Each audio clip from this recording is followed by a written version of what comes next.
5월이 가정의 달입니다. 그래서 가정에게 주시는 말씀을 묵상을 하면서 5월 3주간은 자녀에게 주시는 말씀, 그리고 부모님에게 주시는 말씀, 부부에게 주시는 말씀 해서 3주간 이렇게 말씀을 전하고자 합니다. 오늘은 첫째 주로 해서 자녀에게 주시는 말씀 제목을 언젠가 성숙할 자녀를 위한 말씀의 제목으로 함께 본문을 통해 말씀을 나누고자 합니다. 사도 바울을 통해서 에베소 교회 성도들에게 주께서 주신 말씀이죠. 자녀들에게 주신 말씀. 이 말씀은 오늘 살아가는 우리에게 주시는 말씀인 줄 믿습니다. 자녀들아, 주 안에서 내 부모에게 순종하라. 이것이 옳으니라. 내 아버지와 어머니를 공경하라. 약속이 있는 첫 계명이니 이로써 내가 잘되고 땅에서 장수하리라 말씀을 하셨습니다. 설교를 준비하면서 오늘날 우리의 자녀들이 부모 공경에 관한, 효에 관한 마음이 어떠할까를 생각을 해보았습니다. 우리나라의 어떤 전통적인 소양이라고 한다면 유교 문화 아니겠습니까? 유교 문화에서 효는 공자가 백행의 근본이라고 얘기를 했고 인의의 출발이 효라고 봤어요. 그래서 효는 전통적으로 강조가 되었어요.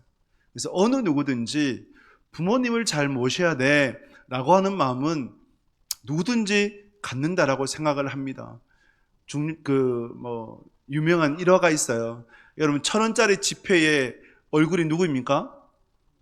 태계 이황이거든요. 그분의 고향이 어디냐? 청송이 아니고 청송 옆에 있는 안동이에요. 그래서 이분이 이제 관직에 있을 때 어머니를 잘 복양하기 위해서 관직을 내려놓고 고향으로 안동으로 내려가야겠다. 안동에 가면 도산서원이 있지 않습니까? 그래서 안동으로 내려가야겠다라고 임금에 청을 했어요. 그래서 임금이 이황을 너무 붙잡고 싶은 거예요. 그러면 내려가지 말고 어머니를 한양으로 모셔라. 그러면 조정에서 잘 살피겠다라고 하니까 이황이 그렇지 않다고, 어머니는 평생 흙을 만지며 흙과 더불어 살아오신 분이라고, 제가 고향에 내려가서 어머니와 함께 흙을 만지며 사는 것이 어머니를 잘 모시는, 효도하는 길이라고 그렇게 얘기를 하고 고향 안동으로 돌아오게 됩니다. 이처럼 우리에게 있어서 효는 누구든지 가져요. 부모님 잘 모셔야지, 이 생각을 갖습니다. 그러나 세대의 차이가 있어요. 기성세대와 자녀세대, MZ세대라고 불리우는 자녀세대는 효에 관한 차이가 분명히 있습니다.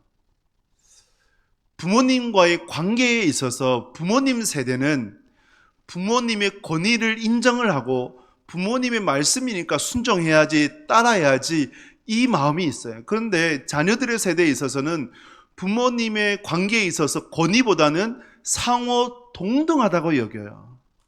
그래서 소통을 중요시하고 공감을 중요시하고 이해를 중요시합니다. 공감이 되고 소통이 되고 이해가 돼야 따라가려고 그래요. 근데 여러분들의 세대에서는 부모님 말씀이라면 그래도 따라야지, 이 마음을 가졌지 않습니까? 근데 오늘날은 그렇지 않아요. 부모님을 부양하는 문제도 그렇습니다. 경제적인 부분도 예전에는 부모님을 당연히 전적으로 헌신하면서 희생하면서 잘 모셔야지, 책임져야지 라고 생각을 합니다. 그러나 오늘날 자녀들은 그렇지 않아요. 자기들이 전적으로 희생하고 헌신하면서까지 부모님을 모셔야지라는 생각을 잘 갖지 않습니다. 어느 정도 도와줘야지, 도와드려야지는 생각을 하지만 그렇게까지 희생하려고 하지 않아요. 그리고 부모님의 노후는 부모님이 스스로 준비해야지, 그리고 국가의 시스템에 의해서 부모님이 살아갈 수 있도록 그런 경제적인 뒷받침이 돼야지, 이런 생각을 갖습니다. 차이가 나죠.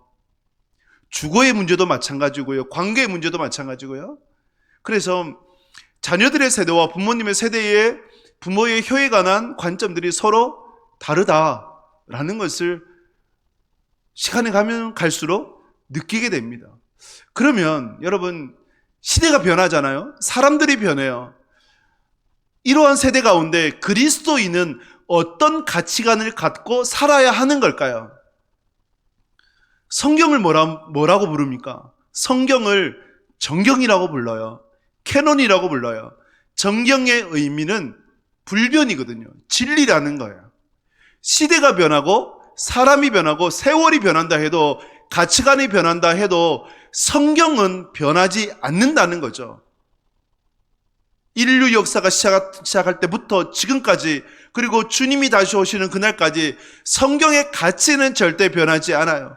그래서 우리가 부모 공경에 관한 가치관도 사람에 따라서 문화에 따라서 시대에 따라서 달라지는 것이 아니라 성경은 부모 공경을 무엇이라고 말씀을 하는가 그것을 우리가 깨닫고 그 진리를 따라서 부모님을 공경하고 그리고 이 땅에서 우리가 살아가야 될 줄 믿습니다.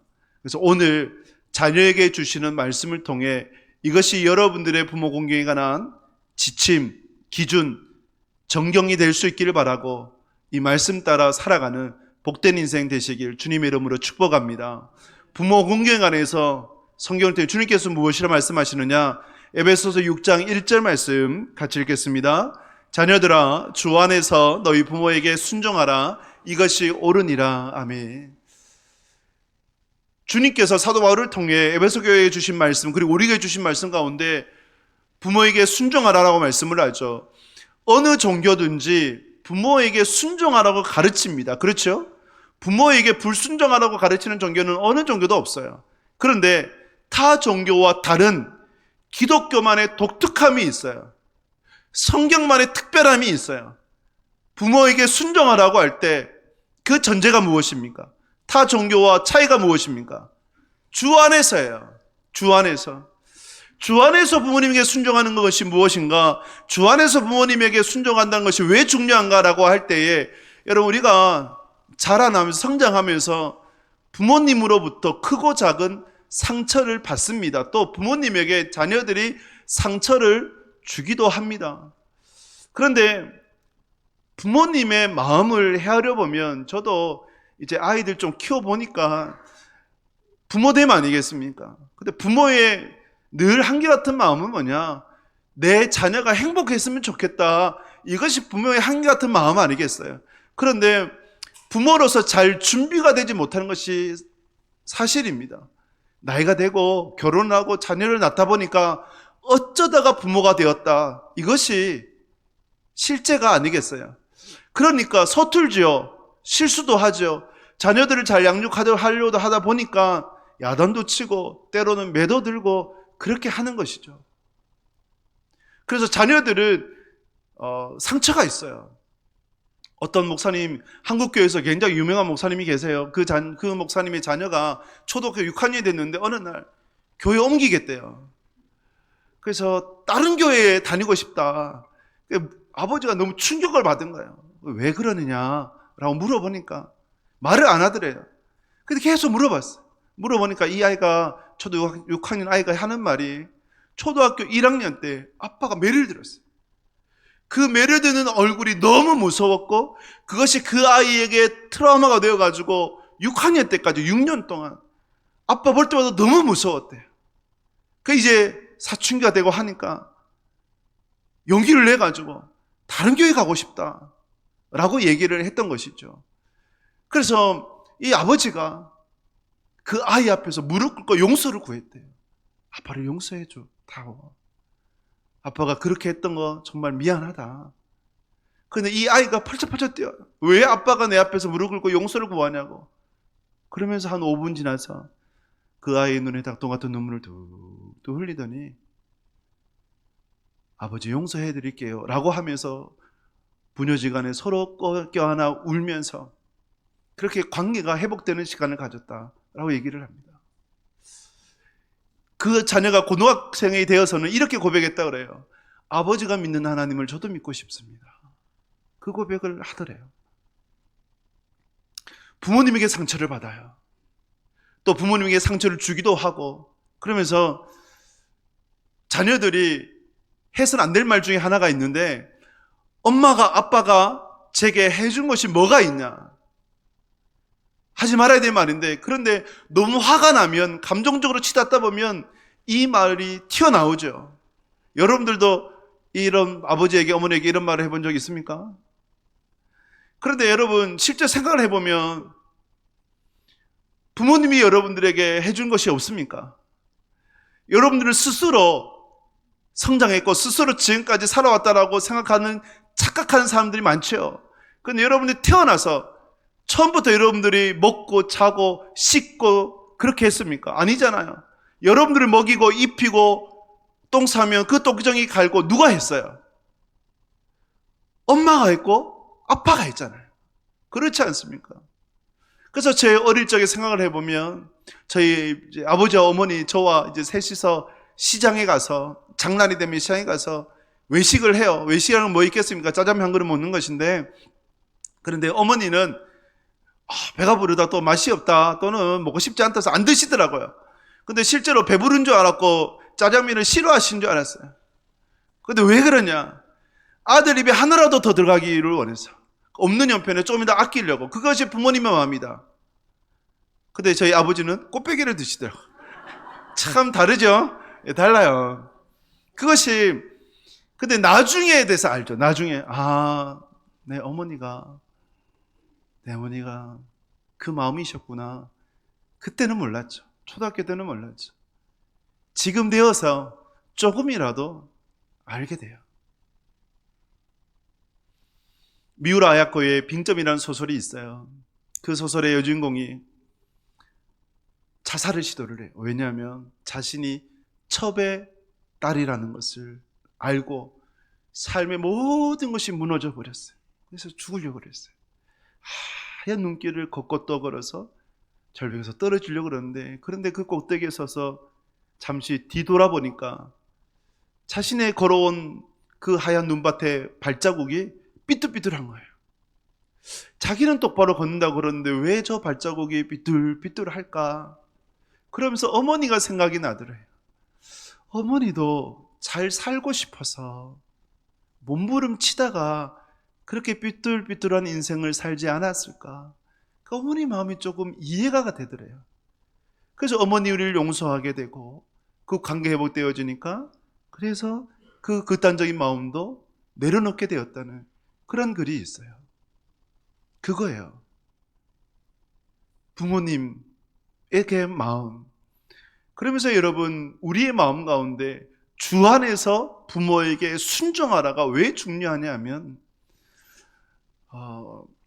불순종 자체가 우리의 본성이기 때문입니다. 아담과 하와를 보십시오. 아담과 하와가 여러분 하나님 앞에서도 불순종했잖아요. 먹지 말라고 했던, 예를 들면 그 에덴 동산에 100그루의 나무가 있어요. 100종류의 열매들이 있어요.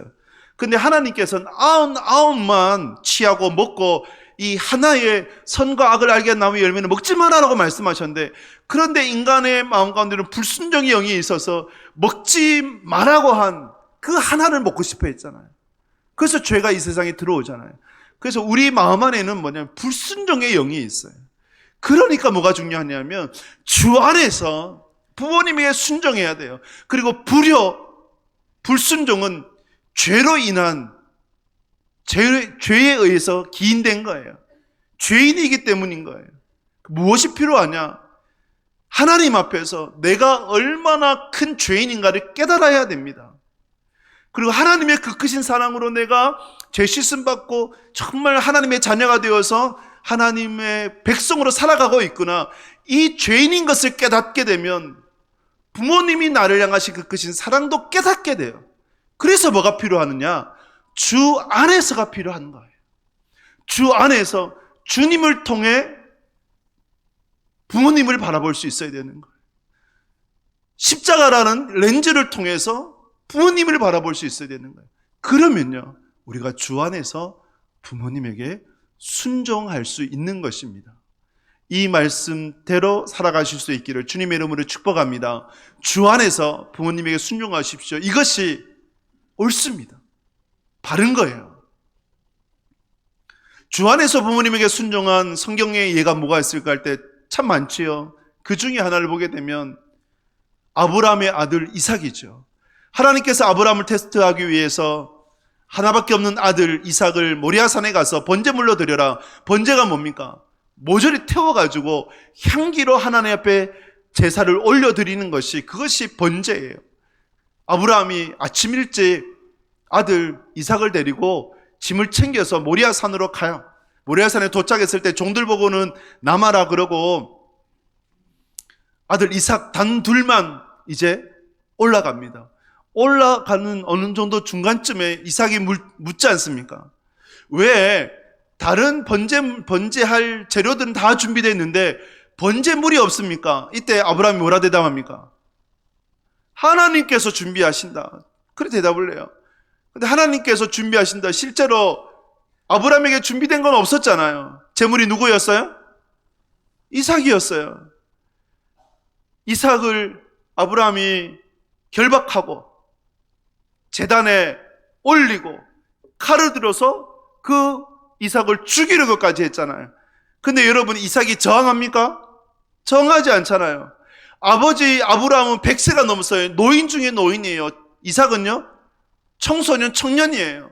만약에 무력으로 맞선다고 하면 아브라함이 이삭 못 이겨요. 그리고 도망친다 해보면 어때요? 노인이 따라오겠습니까? 못 따라오잖아요. 그런데 이삭은 순순히 죽어요. 이게 뭘까요? 주 안에서 부모님에게 순종하는 거예요. 그리하였을 때 아브라함은 하나님께서 믿음의 조상으로 굳건히 세우셨고, 그 아들 이삭에게는 정말 평생, 이삭 이퀄 형통이거든요. 형통의 복을 주셨던 거예요. 예수님도 마찬가지셨어요. 예수님께서 가나의 혼인잔치 때 어머니 마리아가 이 혼인잔치집에 가장 중요한 포도주가 떨어졌다 그러면서 예수님께 부탁을 했을 때 예수님이 뭐라고 말씀합니까? 저와 상관이 없습니다 라고 얘기를 해요. 그런데 어머니가 부탁을 하니까 예수님께 어떻게 하셨어요? 들어주셨잖아요. 물이 포도주 되게, 포도주로 바꾸셨잖아요. 예수님이 보여주신 부모님을 향한 순종입니다. 여러분들이 이삭처럼, 예수님처럼 오늘 본문의 말씀과 같이 주 안에서 부모님에게 순종하는 하나님의 사람들 꼭 되실 수 있기를 주님의 이름으로 축복합니다. 두 번째로, 언젠가 성숙할 자녀를 위해서 주시는 말씀이 에베소서 6장 2절 말씀이 됩니다. 우리 함께 읽도록 하겠습니다. 6장 2절 말씀. 내 아버지와 어머니를 공경하라. 이것은 약속 있는 첫 계명이니. 아멘. 이것은 약속 있는 첫 계명입니다. 아버지와 어머니를 공경하라. 약속 있는 첫 계명이 뭘까요? 10계명 중에 10계명을 두 부류로 나누죠. 1계명부터 4계명은 하나님 사랑에 관한 계명, 5계명부터 10계명은요 이웃 사랑에 관한 계명이 되어집니다. 이웃 사랑에 관한 계명에서 첫 계명으로 주신 말씀이 뭡니까? 제 5계명, 내 부모를 공경하라예요.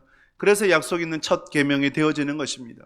그런데 여러분, 에베소 6장 2절을 보게 되면 보여지는 것이 있어요. 내 아버지와 어머니를 공경하라 할 때, 여러분 여기에서 조건이 붙습니까? 조건이 붙지 않아요.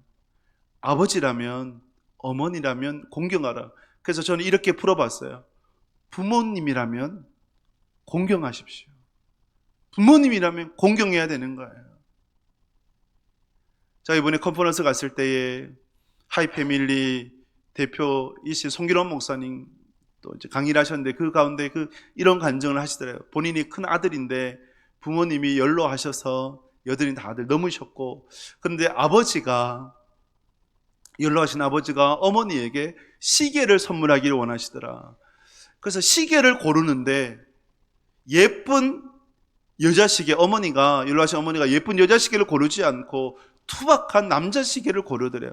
그래서 송기로 목사님이 큰아들이니까 어머니에게, 왜 어머니 예쁜 여자 시계 고르지 않고 투박한 남자 시계를 고릅니까?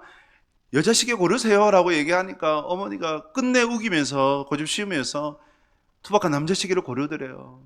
그 시간 조금 흘러서 둘째 아들을 불러가지고, 내 아버지의 시계는 내 큰 형에게 물려줄 것 같으니 나라도 내게 뭔가를 줘야 되지 않겠냐 하면서 일부러 둘째 아들에게 주려고 투박한 남자 시계를 골라서 아들에게 준 거예요. 여러분, 연로하셔도 여자는 여자잖아요. 예쁜 거 입고 싶고 예쁜 거 차고 싶잖아요. 그런데 아들 생각을 해서 투박한 남자 시계를 고른 거예요. 그 어머니가 평소에 아끼던 자개농을 둘째 아들 집에 보냈대요. 그 큰아들이 화를 내면서 왜 농을 보내느냐, 아까워서가 아니라 나중에 돌아가셔서 유품 정리하면서 둘째 아들에게 주면 되지 않냐, 그 의미죠. 그런데 이 어머니가 뭐라 말씀하시느냐, 아무리 선물이라도 죽어서 주면 깨름직하다. 살아있을 때 줘야 진짜 선물이 되는 거야. 그래서 살아있을 때 조금이라도 주고 싶어서 보내주는 거야. 그 얘기를 했답니다. 이것이 무슨 마음이에요? 부모님의 마음이에요. 근데 우리는 어릴 적은 이것을 잘 모르죠. 예전에 저도 그런 실수를 많이 한 것 같아요. 여러분, 제가 어릴 적에 초등학교 다닐 때 호구조사를 했어요. 왜 하는지 몰라요. 호구조사, 시골에 있으면서 냉장고 있냐, 그죠? TV 있냐, 여러분들 비슷하잖아요. 안 그래요? 여러분들이 소나무 껍질 벗겨서 드시고 저만 먹었습니까? 어쨌든 그렇게 호구조사를 하는데 직업을 써요. 그리고 학력을 써요. 부모님이 학력을 써요. 근데 저희 부모님은 초등학교 나오셨거든요. 저희 아버지가 장남이셔서 동생도 공부시킨다고 본인이 희생을 하셨어요. 근데 저는 부끄러웠거든요. 도시에 나왔을 때, 제가 초등학교 5학년 때 부모님을 떠나서 포항이라는 곳에 나와서 이렇게 도시 유학을 했었는데요. 근데 다른 이들은 직업들이 다르잖아요. 근데 저희 부모님 예를 들면 농업, 농부 이렇게 적는 거지. 사실 저는 부끄러웠어요. 또 어릴 적에 부모님이 농사를 짓다가 채소, 무 배추 이런 것을 시장에 파는 것을 보면 모른 척하고 지나가 버렸어요. 참 부끄럽죠. 네, 어리석죠. 그 왜 부끄러운지. 근데 커보니까, 지금 배워보니까 그게 다 나 때문이었구나. 나 때문에 그렇게 희생하시고 헌신하시고 정말 사시려고 애쓰셨던 거구나. 그것을 깨달아요. 지금은 그런 분이 전혀 부끄럽지 않죠. 오히려 자랑스럽죠. 정말 열심히 살아오셨던 부모님이시기에 감사하고, 그런 아들이 됐다는 것에 대해서 감사하고. 그래서 얼마 전에도 제 생일이었거든요. 저는 제 생일에 아침 일찍 어머니께 전화를 드려요. 전화를 드려서 저를 낳아주시고 길러주셔서 감사합니다라는 말씀을 드리고 인사를 드리니까, 이번에는 별 말씀 잘 안 하시는 분인데 어머니 하시는 말씀이 내 아들이 되어줘서 고맙다, 그 말씀을 하시더라고요. 그 말씀들이 계속 마음에 맴돌아요. 부모님의 마음이 무엇일까? 하지도 못해 아리겠어요. 그런데 조금이나 알만한 것은 줘도 아까워하지 않는, 줄 수만 있다면 더 많은 것을 주고 싶어하는, 그것이 부모님의 마음이다. 그런 마음이 부모님의 마음이라면 여러분, 우리가 어떤 마음을 가져야 될까요? 부모님이라면 공경해야 되는 것 아니겠습니까? 성경에서 좋은 부모님, 악한 부모님 구별해서 공경해라 말씀하지 않아요. 선한 부모님, 나쁜 부모님 구별하라고 말씀하지 않아요. 살다 보면 그런 것 같아요. 선할 수도 있고 악할 수도 있는 것 같아요. 그런데 여러분, 부모의 자녀를 향한 그 마음은 항상 동일합니다. 좋은 부모가 되고 싶고, 가장 좋은 것을 주고 싶고, 내 자녀가 행복하기를 원하는 거예요. 그것을 잊지 마시고, 여러분들이 부모님이라면 공경할 수 있는 하나님의 사람 되실 수 있기를 주님의 이름으로 축복합니다. 예수님 시대 때에 하나님을 잘 섬기면 되지, 부모님은 좀 소홀히 해도 돼, 이런 악한 마음을 가졌어요. 그들의 그런 마음 가운데 하나님께 드렸다라고 선포해버린 고르반을 통해서 부모님을 제대로 모시지 않으려고 그랬어요.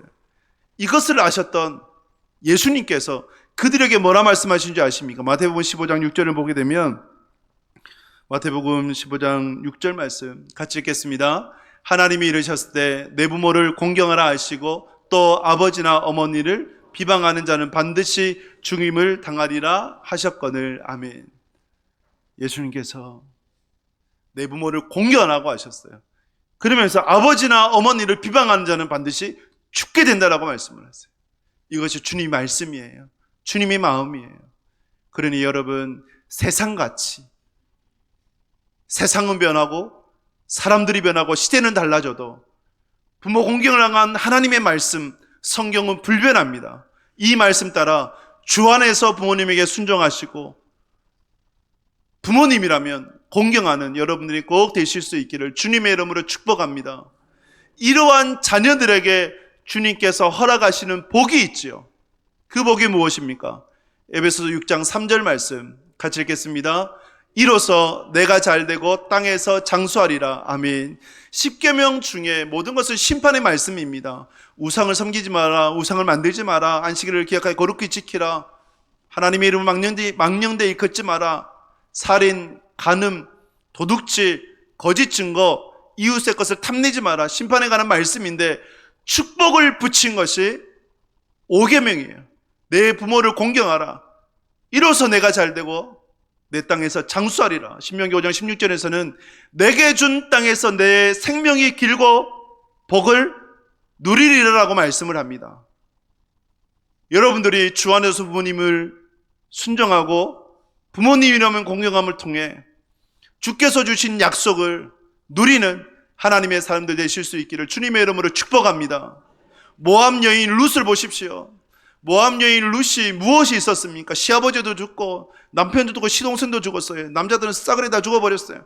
그러니까 살 소망이 없었던 것이죠. 시어머니 나오미가 떠나라, 며느리들이 얘기하니까 오르반은 떠나고 룻은요 끝까지 시어머니 붙들어요.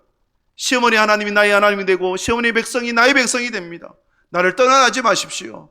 그래서 시어머니 나오미를 모시고 유대 베들레헴으로 돌아와요. 그런데 여러분, 이스라엘의 지형을 보게 되면 지형이 위에서 아래거든요. 모압 땅은 그 아래쪽이에요. 사해를 이끌어서 염해잖아요. 마이너스 해수면에서 400이에요. 푹 꺼진 땅이에요. 그쪽이 모압이에요. 그러면 그 모압 땅에서 유대 베들레헴을 올라가려면 여러분 지금 여기에서 신불산 이런 산들을 올라가는 것과 똑같아요. 시어머니 나오미가 얼마나 연로합니까?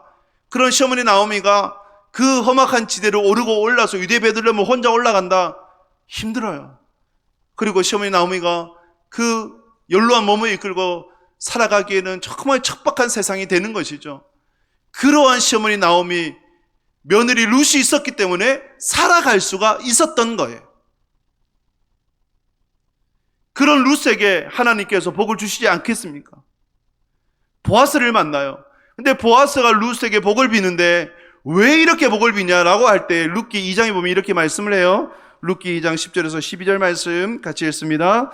룻이 엎드려 땅에 대고 절하며 그에게 이르되 나는 이방 여인이거늘 당신이 어찌하여 내게 은혜를 베푸시며 나를 돌보시나이까 하니 보아스가 그에게 대답하여 이르되 내 남편이 죽은 후로 내가 시어머니에게 행한 모든 것과 내 부모와 고국을 떠나 전에 알지 못하던 백성에게로 온 일이 내게 분명히 알려졌느니라. 여호와께서 내가 행한 일에 보답하시기를 원하며 이스라엘 하나님 여호와께서 그의 날개 아래에 보호를 받으러 온 내게 온전한 상 주시기를 원하노라 하는지라. 아멘. 여러분, 보아스가 정말 아무것도 없었던 룻을 이처럼 환대했던 이유가 뭡니까? 시어머니 나오미에게 했던 그것을 내가 보고 들었노라. 그리고 내게 하나님께서 복을 주시기를 원하노라, 상을 주시기 원하노라. 보아스가 복을 빌어요. 그 빈 복이 보아스를 통해서 룻에게 임해 보아스와 룻이 결혼을 하고 아이를 낳았는데 그 아이가 예수님의 조상이 되고 이방 여인 룻은 예수님의 족보에 오르게 되는, 놀랍지 않습니까? 놀라운 거예요. 노아가 술 취했을 때, 물론 술 취함이 잘못되었죠. 그런데 셈, 함, 야벳, 함이 아버지의 수치를 들춰버렸어요. 그런데 그 두 아들 셈과 야벳은 어떻게 합니까? 뒤꿈치치면서 아버지의 허물을 가려줬어요. 공경이죠. 가려주니까 노아가 셈과 야벳을 복주고 그 함을 저주했을 때 이것이, 그런데 여러분 그대로 성취가 돼요. 셈, 함, 야벳의 족속을 보게 되면 셈은 이스라엘을 편에 했을 때 오른편이 되고 야벳은 저 위편이 돼요. 북쪽이 돼요. 그래서 유럽 지역에 살게 되고 함은 아프리카 쪽이 돼요. 근데 함의 후손 중에 누가 있느냐? 가나안이 있잖아요. 결국 그 가나안이 누구에게 정복이 됩니까? 셈과 야벳에 의해서 정복이 돼요. 부모님을 공경할 때, 주 안에서 순종할 때 이로써 내가 잘되고 땅에서 장수하게 된다. 어떤 아들이 있었어요. 그 아들이 정말 어머니가 너무 가난해서 무거운 짐을 가방에 넣고 배달하는 일을 보면서 너무 마음이 아팠어요. 그래서 그때 가죽 가방, 좀 가벼우면 천 가방으로 무거운 짐을 들고 다니는데 참 어머니를 도와드릴 수 없을까 고민하다가 종이로 가방을 만들면 어떨까 싶어서 종이로 가방을 만들어 봤대요. 근데 깊숙이 들어가고 물건도 많이 들어가고 훨씬 더 가볍고, 그래서 어머니를 도울 수 있었던 거예요. 이렇게 해서 만들어진 것이 뭔지 아십니까? 찰스 스틸런의 종이 쇼핑백이에요. 그것으로 인해서 그는 엄청난 부를 얻게 되었죠. 그 시작이 뭐냐? 어머니를 향한, 어떻게 어머니를 좀 도와드릴 수 있을까? 거기서부터 비롯된 거예요. 오늘 말씀의 약속처럼 이로써 내가 잘되고 땅에서 장수하리라, 이 복을 여러분과 여러분들이 자녀들이 받을 수 있기를 주님의 이름으로 축복합니다.